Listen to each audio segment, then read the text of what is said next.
Me.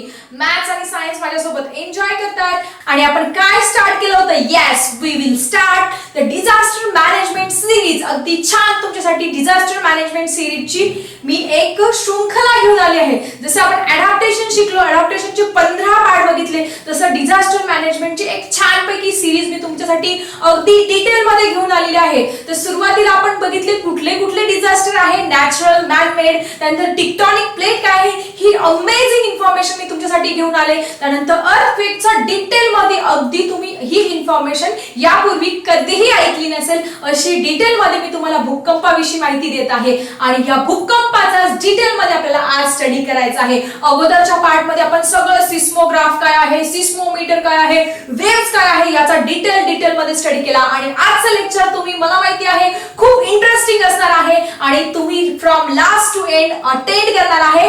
I know it definitely. आणि सगळ्यात महत्त्वाचं त्या अगोदरच तुम्ही व्हिडिओला लाईक करा, शेअर करा तुमच्या फ्रेंड्स सोबत. So student, let's start today's lecture. What is today's lecture? Now we have to see what are the effects of earthquake. या भूकंपाचे काय परिणाम होत असतात? ऑब्वियसली चांगले परिणाम तर होणारच नाही, मग वाईटच परिणाम होत असतात ह्या भूकंपांचे. सगळ्यात महत्त्वाचे जे वाईल्ड ॲनिमल्स असतात, म्हणजे जंगलात राहणारे जे प्राणी आहेत किंवा जे डोमेस्टिक ॲनिमल्स आहे, फॉर एक्झाम्पल तुम्ही बघू शकता काऊज आहेत, बफेलोज आहेत, किती सारे कॅट, डॉग, किती सारे ॲनिमल्स आपण पाळत असतो. हे डोमेस्टिक ॲनिमल. आणि वाईल्ड ॲनिमल्स म्हणजे लायन, टायगर आहे, त्यानंतर जंगलात राहणारे खूप सारे ॲनिमल्स आहे, हे पूर्णपणे किल होतात. हे भूकंप आल्यानंतर डायरेक्ट जमीन हादरते, पूर्ण त्यांचा मृत्यू होत असतात. So what is the first bad effect of this earthquake? That is wild animal and domestic animals are killed due to this earthquake. हा पहिला बॅड इफेक्ट आहे. Next one, that is huge loss of property and human being. सगळ्यात महत्त्वाचं, किती माणसं मरत असतात तुम्ही बघू शकता. अगदी खच सगळीकडे. काही जे भूकंप आहे ते इतके डेंजर झाले, काही 2.5 लाख 3 लाख लोक एकाच वेळेस मृत्युमुखी पडलेले आहे. इतका डेंजर असतो हा भूकंप. त्यानंतर फक्त एवढंच होतं का नाही, जी ह्युमन प्रॉपर्टी असते, मग कुठल्या प्रॉपर्टीज आहे बघा, तुम्ही बघू शकतो आपण जे बिल्डिंग्स बांधलेले आहेत, जे डॅम्स बांधलेले आहेत, त्यानंतर जे इन्फ्रास्ट्रक्चर आहे, इलेक्ट्रिक पोल्स तुम्हाला बघतायत, त्यानंतर पाईपलाईन, माणसाने पाईपलाईन तयार केलेले आहे, जे सुंदर सुंदर घरं बांधलेले आहे, हाऊसेस आहे, बिल्डिंग्स आहे, मॉल्स आहेत, हॉस्पिटल्स आहे, रेल्वे ट्रॅक्स आहे, या सगळ्या गोष्टी. एवढंच काय, जे रोड्स आहे ते रोड सुद्धा तुम्हाला दुभंगलेले दिसते. हे सगळं ह्यूज लॉस ऑफ प्रॉपर्टी. आपल्या राष्ट्राची संपत्तीचा खूप जास्त काय होत असतं, डिस्ट्रक्शन होत असतं फक्त आणि फक्त या भूकंपामुळे. कळलं? Second reason, that is huge loss of property and huge loss of human being. मग त्याच्यामध्ये तुम्ही डिटेलमध्ये या सगळ्यांविषयी माहिती लिहू शकता. त्यानंतर आपल्याला बघायचं आहे अजून काय लॉस होत असतो. येस, सगळ्यात महत्वाचं, बायोडायव्हर्सिटी गेट डिस्ट्रक्टेड. आपली जी बायोडायव्हर्सिटी म्हणजे प्लांट्स अँड ॲनिमल्स, किती सारे स्पेसीज आहेत या जगामध्ये, ते सुद्धा डिस्ट्रक्ट, अचानक त्यांच्या स्पेसीज नष्ट सुद्धा होऊ शकतात. ह्या भूकंपामुळे हे बायोडायव्हर्सिटी सुद्धा नष्ट होत असते. जी फूड वेब आहे, फूड चेन आहे, ती डिस्टर्ब होत असते. हे सगळे बॅड इफेक्ट आहे ह्या अर्थक्वेकचे म्हणजेच भूकंपाचे. अजून सगळ्यात महत्वाचं reason, there is a change in the direction of flow of reverse. बघा, अचानक एखाद्या ठिकाणी जर भूकंप झालं, जी नदी वाहते त्या नदीच्या वाहण्याची जी दिशा आहे, प्रवाहाची दिशा अचानक बदलत असते. म्हणजे एखादी नदी जी आहे ती पूर्वेकडून पश्चिमेकडे, ती पश्चिमेकडून पूर्वेकडे सुद्धा वाहू शकते जर त्या ठिकाणामध्ये मेजर जर भूकंप झाला. कारण तिथे जमीनच दुभंगली ना, इकडची जमीन इकडे राहिली, इकडची जमीन, मग ती नदी कुठे वाहणार आहे? ती इकडच्या साईडने वाहणार ना. म्हणजे नदीच्या वाहण्याच्या प्रवाहाच्या दिशा सुद्धा बदलत असतात just due to all this earthquake. म्हणजे भूकंपामुळे हे सगळे बॅड इफेक्ट्स होत असतात. मग परीक्षेला तुम्हाला प्रश्न आला which are the effects of earthquake, तुम्ही छानपैकी ह्या प्रश्नाचं उत्तर अशा पद्धतीने लिहायचं आहे. ठीक आहे, चला आपण बघूया आपला next topic, that is which type of precaution we have to take at the time of earthquake. आता सगळं तुम्हाला माहिती, भूकंपाविषयी माहिती झाली, कशामुळे होतो, तो कशाने मेजर करतात, त्याचे काय बॅड इफेक्ट्स आहे, सगळं झालं. पण अचानक कधीतरी तुमच्याच इथे तुम्ही जिथे राहता तिथेच जर भूकंप झाला, तिथेच जर अशी सिच्युएशन निर्माण झाली तर मग तुम्ही काय कराल? माय गॉड, काय अवस्था होईल आपली. So which precaution we have to take, तेच मी आज तुम्हाला छानपैकी ते सांगणार आहे की जर तुम्ही भूकंपाची परिस्थिती तुमच्या आसपास निर्माण झाली, तुम्ही जर घरात असाल तर तुम्ही काय करायचं आहे, घराच्या आसपास असाल तर काय करायचं आहे. सगळ्यात महत्वाचं which things you have to do, that is first thing you have to do, that is not to get scared. बिलकुल घाबरायचं नाही. अगदी शूर योद्ध्याप्रमाणे अगदी शूर योद्ध्याप्रमाणे त्या परिस्थितीला सामोरं जायचं आहे. आपण घाबरणाऱ्यांपैकी आहे का?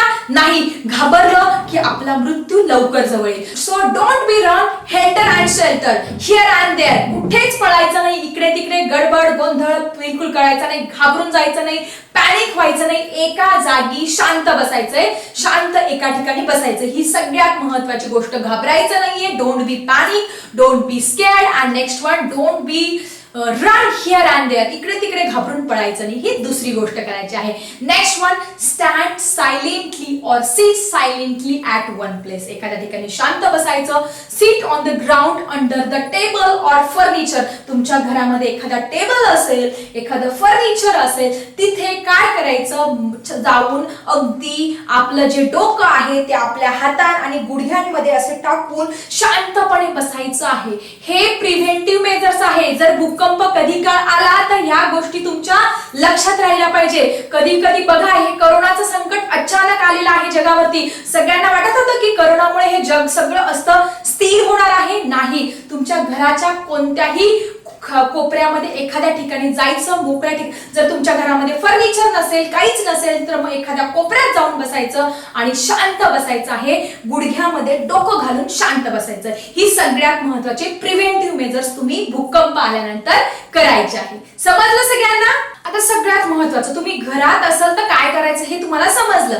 आता घराच्या बाहेर असाल तुम्ही, एखाद्या वाहनामध्ये बसले, तुम्ही ड्रायव्हिंग करतायत, एखाद्या कार मध्ये बसलेले आहेत, बस मध्ये बसलेले आहेत, अशा वेळेस तुम्ही काय करायचं आहे? When you are at the outside the home, तुम्ही घराच्या बाहेर असेल तर काय करायचं आहे? If you are travelling with vehicle or any bus, car, anything or bike, तुम्ही कशानेही ट्रॅव्हल करत असाल, what you have to do first, that is park that vehicle to the safe place. एखाद्या सुरक्षित ठिकाणी तुमचं कुठलंही वाहन असेल, परिस्थिती निर्माण झाली, बसवाले काका असतील किंवा तुमची कार असेल, तुमची गाडी असेल, टू व्हीलर असेल, फोर व्हीलर असेल, ती एका सेफ प्लेसला पार्क करायची आहे. ही सगळ्यात महत्वाची गोष्ट करायची आहे. Then what you have to do, be safe at the inside your vehicle. म्हणजे तुम्ही ज्या वाहनामध्ये बसले आहे त्याच्या आतच बसायचं. उगाच शहाणपणा करायचा नाही, बाहेर जायचं नाही, आपला जीव धोक्यात घालायचा बिलकुलच नाही. So first thing you have to do when you are outside the home, तुम्ही ट्रॅव्हलिंग करताय व्हेकलने, त्यावेळेस सगळ्यात महत्वाचं पार्क करायची गाडी आणि आतच सेफ राहायचं. ही सगळ्यात महत्वाची गोष्ट तुम्ही करायची आहे. ह्या गोष्टी त्यावेळेस आपल्याला लक्षात येत नाही, कारण आपण ऑलरेडी खूप घाबरलेलो असतो. भूकंप, माळेगावची घटना बघा, किती अचानक झालं. किल्लारीचा भूकंप अचानक झाला, त्यावेळेस आपण गांगारलेलो असतो, काही सुचत नसतं, काय करावं काही सुचत नसतं. त्यामुळे ह्या सगळ्या प्रिकॉशन्स, ह्या सगळ्या प्रिव्हेंटिव्ह मेजर्स आपल्या सगळ्यांना माहिती पाहिजेच. कारण कुठली सिच्युएशन आपल्याला कधी येईल आणि कुठल्या संकट आपल्यावरती कधी येईल हे सांगता येत नाही. ह्या गोष्टी तुम्हाला प्रिकॉशन म्हणून माहितीच पाहिजे. Okay, let's see the next thing. काय करायचं आहे पुढे? Avoid waiting below the huge buildings, trees and electric pole. जर तुम्ही वेटिंग करत असाल, घाबरून एखाद्या ठिकाणी उभं असाल, मोठ्या मोठ्या बिल्डिंगच्या खाली उभं असेल किंवा मोठ्या मोठ्या झाडांच्या खाली किंवा जे इलेक्ट्रिक पोलच्या खाली जर तुम्ही उभे असाल तर ही सगळ्यात चुकीची गोष्ट आहे. ते सगळ्यात घातक आहे.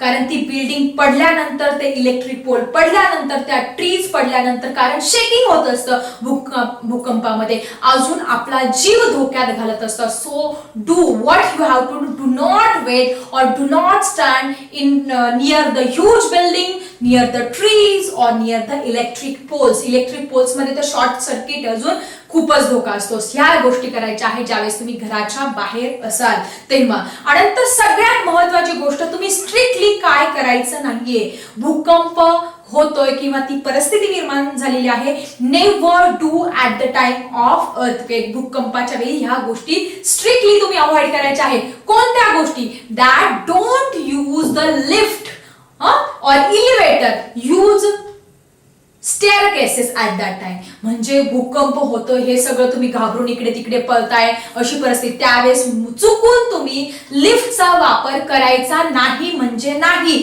जर ते लिफ्ट अडकलं, शॉर्ट सर्किट झालं तर तुमचा जीव 100% धोक्यात जाणार आहे. म्हणून लिफ्टचा भूकंपाच्या वेळेस बिलकुल वापर करायचा नाही, एलिव्हेटरचा वापर करायचा नाही. मग अशा वेळेस जिनाने पटापट खाली उतरून जायचं आहे सेफ प्लेसला. ठीक आहे, ही गोष्ट सगळ्यांनी लक्षात ठेवायची आहे. Next thing you have to do that is do not sit in very uncomfortable condition for a long time. म्हणजे खूप असं अवघडलेल्या स्थितीमध्ये खूप एखाद्या ठिकाणी बसून राहायचं नाही, अगदी रिलॅक्स व्हायचंय. कारण की अगोदरच भूकंपाचं टेन्शन आणि त्याच्यात आपले बॉडी पार्ट जर अवघडले, आखडल्यासारखं झालं तर अजून प्रॉब्लेम निर्माण होऊ शकतात. So this is most important thing. Next you have to use what you have to use battery or torch. हे आपण कंपल्सरी तिथे यूज करायचं आहे. आणि स्ट्रिक्टली काय अवॉइड करायचं आहे? मॅचस्टिक आहे, कॅन्डल्स आहे, लॅन्टर्न्स आहे, अशा गोष्टी स्ट्रिक्टली तुम्ही अवॉइड करायचे आहे. कारण त्याच्यामुळे शॉर्ट सर्किट होण्याचा, आग लागण्याचा, फायरचा खूप जास्त धोका असतो. म्हणून ह्या गोष्टी तुम्ही स्ट्रिक्टली अवॉइड करायचे at the time of earthquake. समजलं सगळ्यांना बाळांनो? सगळ्यात महत्वाचं, आपण गांगारून जात असतो, कधी कधी आपल्याला शॉक बसतो किंवा काय, मग शॉर्ट सर्किट झालं तर जे मेन स्विच आहे ते बंद करायचं, हे मात्र तुम्ही बिलकुल विसरायचं नाही. तर मग विद्यार्थी मित्रांनो, हे भूकंप पुढे भविष्यामध्ये होऊ नये म्हणून काय करतात? आजकालच्या ज्या बिल्डिंग आहेत त्या अर्थक्वेक रेजिस्टन्स बिल्डिंग बांधलेल्या असतात. म्हणजे भूकंप विरोधक इमारती ह्या बांधलेल्या असतात. आता या सगळ्यांची का गरज पडते? कारण जमिनीमध्ये ठराविक कालावधीपर्यंत, मर्यादेपर्यंत या ज्या सेस्मिक वेव्स, भूकंपाच्या लहरी आल्या, अगदी जमीन हादरली तरीही त्या बांधकामांना काही धोका पोहोचत नाही, त्या बिल्डिंग पडत नाही. म्हणून ह्या अर्थक्वेक रेजिस्टंट बिल्डिंग आजकाल बांधल्या जातात. त्यानुसार आपलं जे भारतीय इंडियन स्टँडर्ड इन्स्टिट्यूट आहे त्यांनी काही मानांकन, काही स्टँडर्ड कोड ठरवून दिले आहे की हे जे स्टँडर्ड कोड आहे ते तुमच्या कॉम्पिटिटिव्ह एक्झाम साठी, अगदी स्कॉलरशिप, नवोदय जाऊ द्या, तुमच्या जे एमपीएससी, यूपीएससी आणि सगळ्या प्रकारच्या कॉम्पिटिटिव्ह एक्झाम साठी, गव्हर्नमेंटच्या कॉम्पिटिटिव्ह एक्झाम साठी हे कोड तुम्हाला लक्षात ठेवणं खूप गरजेचं आहे. So what is that first code? आता पहिला कोड आहे IS 456. IS 456 ह्या कोडनुसार तुम्ही काय करू शकतात? बिल्डिंग्स आर कन्स्ट्रक्टेड, म्हणजे तुम्ही इमारतीचं बांधकाम करू शकतात. कुठल्या कोडनुसार? IS 456. त्यानंतर पुढचा कोड आहे IS 1893, 1893.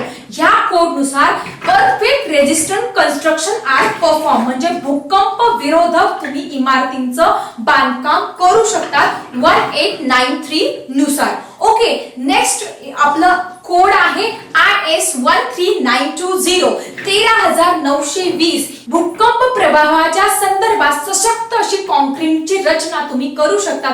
हे मानांकन, हे कोड तुम्हाला लक्षात ठेवणं खूप गरजेचं आहे. So student, let's see our last topic. तुम्हाला माहिती विद्यार्थी मित्रांनो, आता भूकंपाची पूर्व सूचना देणारे काही लेटेस्ट मशीन सुद्धा निघालेले आहे. जसं सायरन वाजत असतो किंवा अँब्युलन्सची एखादं इमर्जन्सी पेशंट त्यावेळेस सायरन, किंवा भूकंपाची किंवा पुराची पातळी जेव्हा खूप वाढते तेव्हा धोक्याची घंटा वाजत असते, तसं भूकंपाची पूर्व सूचना देणारे अनेक खूप लेटेस्ट इन्स्ट्रुमेंट निघाले आहे. त्याच्यामध्ये बघा, क्रिप मीटर आहे, स्ट्रेन मीटर, नंतर व्हॉल्युमॅटिक स्ट्रेन खच आहे, लेझर रेंजिंग आहे. हे वेगवेगळे टेक्निक निघाले आहे. हे सगळे इन्स्ट्रुमेंट आहे. पण हे इन्स्ट्रुमेंट नक्की काय आहे हे तुम्ही मला लिहायचं आहे कमेंट बॉक्स मध्ये. ठीक आहे? सो आय थिंक स्टुडंट, तुम्ही आजचं लेक्चर माझ्यासोबत केलं असेल एन्जॉय. असाच इंटरेस्टिंग टॉपिक मी तुमच्यासाठी घेऊन येणार आहे आपल्या नेक्स्ट व्हिडिओ मध्ये. तोपर्यंत बाय बाय स्टुडंट्स.